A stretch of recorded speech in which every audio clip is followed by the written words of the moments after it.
죄와 의와 심판에 대하여 라는 제목으로 하나님의 말씀을 함께 나누겠습니다. 주일부터 저희가 묵상했던 본문은 요한복음 15장입니다.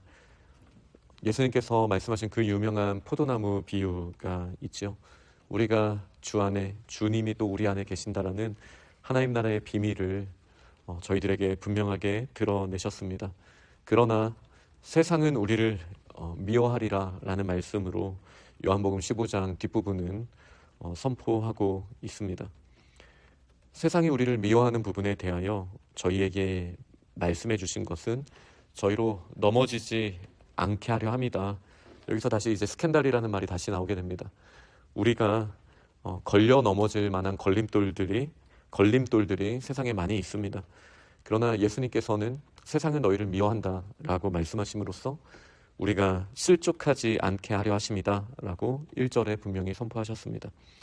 사람들이 우리를 출교할 것이라고 말합니다. 너희는 여기 원어를 보면 회당에서 내보낸다 라는 말씀이거든요. 그리고 때가 이르면 저희를 죽이는 자가, 죽이려고 하는 사람들은 이것이 하나님을 기쁘시게 하는 일이다, 하나님을 섬기는 일이다 라고 말한다라고 합니다. 이게 단순히 유대교와 기독교 사이의 긴장감을 이해한다라면, 그렇게만 바라본다라면 사실 유대인 선교의 길은 더 막히게 되겠죠. 그렇게 우리가 오랫동안 생각을 해왔기 때문에 유대인들은 더욱 박해를 많이 받아왔고, 그리고 오히려 그들이 하나님을 위해 죽임을 당한다라는 인식이 수백 년, 수천 년 동안, 1000년이 넘는 기간 동안 박혀 있었습니다. 단순히 그렇게만 바라볼 부분이 아니겠죠.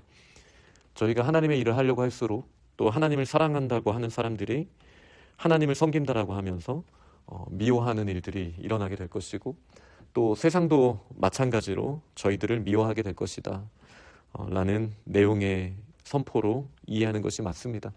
그리고 2000년 전에 처음에 교회를 세웠던 우리 믿음의 선배들은 그런 어려움을 당하면서 세상이 미워하고 또 하나님의 이름을 위한다라고 하는 사람들이 그들을 죽이고 박해하는 일들을 경험하면서도 예수 그리스도의 증인이 되는 것을 멈추지 않았습니다.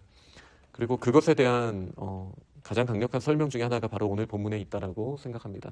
바로 성령님을 저희들에게 보내주셨기 때문에 이런 일들이 가능한 것입니다. 예수님께서 이런 내용을 먼저 말씀하신 것은 내가 너를 떠나지만 떠나는 것이 아니다, 그러나 세상은 너를 미워할 것이다, 계속 사실 요한복음에서 선포하신 말씀이고 15장과 16장에도 정확하게 나오는 이 말씀을 하시는 이유는 너희로 그때를 당하면 우리가 실족할 만한 일들이 일어나고, 그리고 세상이 우리를 미워하고 출교당하고, 그리고 그렇게 한 사람들이 내가 하나님의 일을 잘 해냈다 라고 생각하는 그때를 당하면 예수님께서 하신 이 말씀을 우리에게 기억하게 하려 하신다. 다시 말해 요한복음 우리가 앞에서 13장 14장에서 읽었던 맥락으로 치면 믿음을 더하시기 위하여 그 말씀을 계속 해주셨다라는 맥락을 저희가 알고 있는 것이죠. 그래서 예수님께서 이 말씀을 하심으로 말미암아 기억하게 하심으로써 우리에게는 믿음이 더해집니다. 이것이 1절 표현으로는 실족하지 않게 됩니다. 주일에 김은철 목사님께서 주신 말씀처럼 저희가 낙심하는 것은 선택이라고 말한다면 희망을 붙드는 것, 그것이 믿음의 모습이지 않겠습니까? 세상은 우리를 걸려 넘어지게 하는 돌들을 깔아놓았지만, 그러나 그 길을 인도하시는 분, 당장 눈에 보이는 걸림돌보다 그 길 너머에, 그 길 위에 시온의 대로를 깔아주신 분, 예수 그리스도의 말씀 그대로 우리가 한 걸음씩 나아가는 것은 바로 주님의 말씀을 기억하고 이 들음에서 난 믿음으로 말미암아 우리가 한 걸음씩 주님과 동행하는 것, 그거밖에 없을 것입니다. 예수님께서 처음부터 이 부분을 말씀하시지 않았던 이유는 주님이 육신으로 함께 하셨기 때문이다라고 4절 뒷부분에 말씀하십니다. 그러나 함께 하신 주님이 이제 아버지의 집, 우리와 함께 거하실 처소를 준비하시기 위해 떠나신다라고 말하자 이제 제자들의 마음에 근심이 가득하게 되었습니다.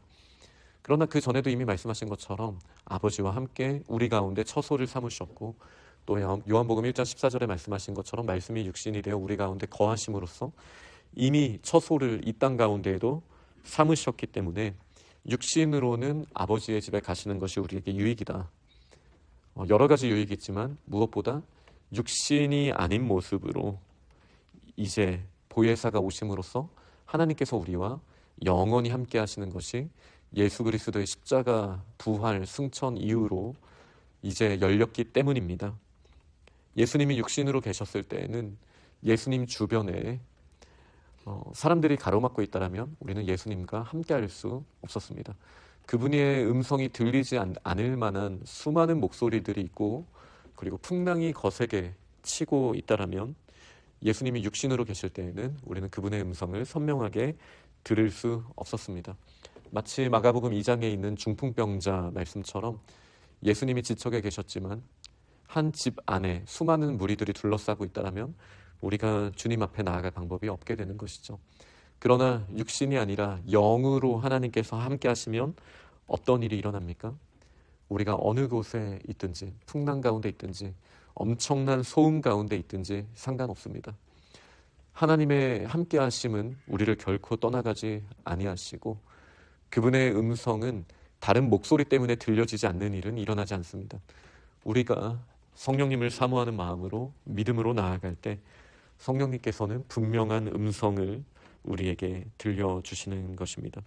그래서 예수님이 육신으로 지금 떠나 계시는 것이 너희에게 유익이다 라는 여러 가지 근거가 있지만, 물론 아버지의 집을 예비하시는 것도 우리에게 엄청난 유익이죠. 그러나 보혜사가 우리에게 오시게 된 것, 영으로 오시게 된 것이 육이신 하나님께서, 예수께서 떠나셨기 때문에 가능하다라는 말씀을 분명히 하셨습니다. 그리고 성령님이 오시면 죄에 대하여, 의에 대하여, 심판에 대하여 세상을 책망하실 것이다 라고 말씀하십니다. 세상을 책망할 만한 일들이 있죠. 그리고 무엇보다 이 15장 16장의 맥락으로 보자면 세상은 이 제자들을 미워하는 사람들이지 않습니까? 하나님의 일을 한다라고 하면서 자기 방법으로 했던 사람들이지 않습니까? 그러나 그들에 대하여 분명하게 책망한다라고 지금 예수님께서 말씀하셨습니다. 성령께서 행하시는 일에 대해 설명하시는 것이죠. 먼저 죄에 대한 책망은 무엇입니까? 우리가 일반적으로 생각하는 다른 죄의 열매들에 대해서 말씀하시지 않고 예수 그리스도를 믿지 않은 것이 죄에 대하여 책망하는 것이다 라고 분명하게 선포하셨습니다. 여기서 이제 두 무리가 대비가 되는 것이죠. 제자들에게 이 말씀을 이룬 것은 무슨 이유 때문이라고 하셨습니까?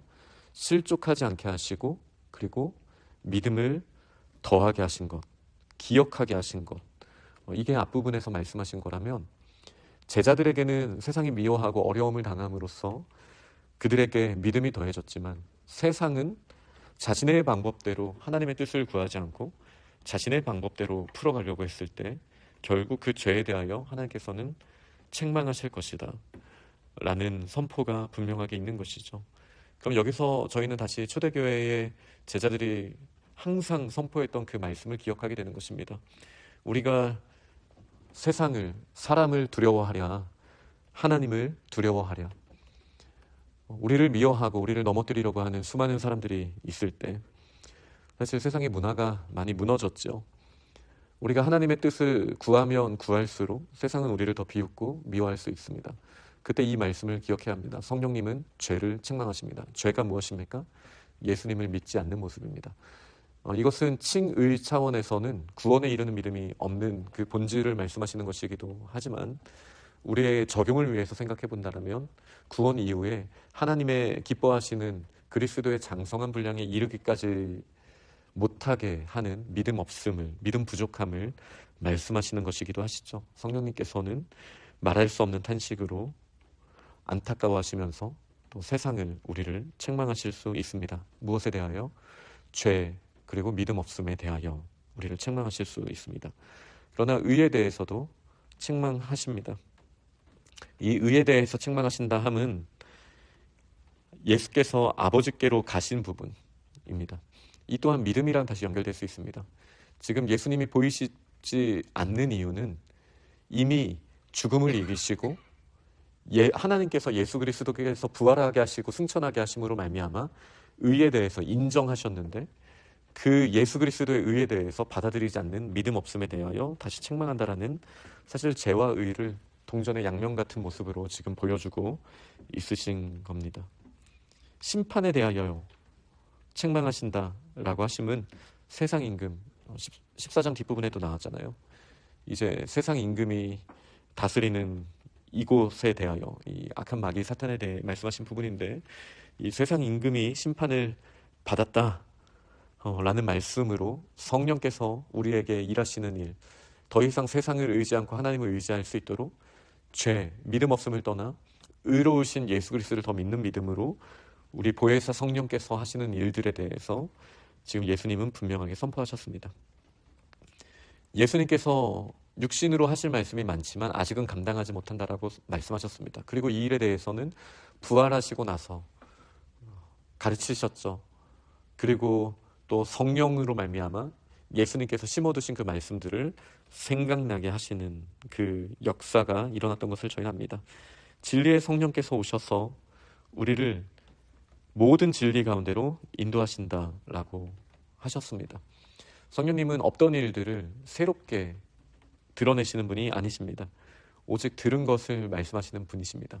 다시 말해 예수 그리스도 안에서 확정된 하나님의 나라가 우리의 눈에 비춰질 수 있도록, 우리를 조명하시고 우리가 하나님의 길을 갈 수 있도록 이미 허락하신 말씀 안에서 역사하시는 분이라고 분명하게 이야기하십니다. 들은 것에 대하여 장래일도 말하십니다. 그러니 우리의 모든 장래일까지도 성경이 유일한 표준이 되는 것입니다. 이미 성경을 통해서 말씀하신 하나님의 약속, 예수 그리스도 안에서 온전하게 이루어졌고, 성령께서는 그 들은 바 안에서 증언하시고 인도하시는 분이십니다. 그래서 예수님의 영광을 나타내시는 것, 예수님에게 조명하시는 것, 이것이 성령님의 강력한 일이다라는 사실을 저희는 기억해야겠습니다. 그래서 성령께서 말하시는 것은 예수 그리스도의 것, 다시 말해 아버지의 것, 이게 이제 필리오케라고 하는 발출설에 대한 근거이기도 하잖아요. 아버지께로부터 예수 그리스도께서 나셨고 아버지와 예수 그리스도로 말미암아 또 성령께서 나셨다라는 삼위일체의 신비, 성령님은 독립적으로 일하시는 분이 아니십니다.